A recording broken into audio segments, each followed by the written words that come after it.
देवरानी और जेठानी।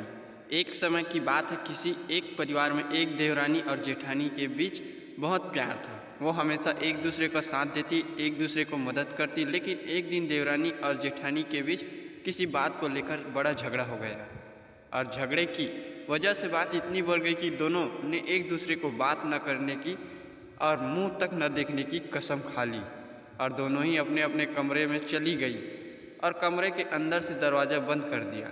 लेकिन थोड़ी देर बाद जेठानी के कमरे के दरवाजे पर खटखटा आवाज़ आई। तभी अंदर से जेठानी ऊंची आवाज़ से बोली कि कौन है। तभी बाहर से आवाज़ आई कि दीदी मैं हूँ। तभी जेठानी ने अपना दरवाज़ा ज़ोर से खोला और देवरानी को सामने देखते ही बोली, अभी तो बड़ी बड़ी कस्में खाकर गई थी कि कभी बात नहीं करेंगे, एक दूसरे का कभी मुंह नहीं देखेंगे, तो अब यहाँ क्यों आई हो।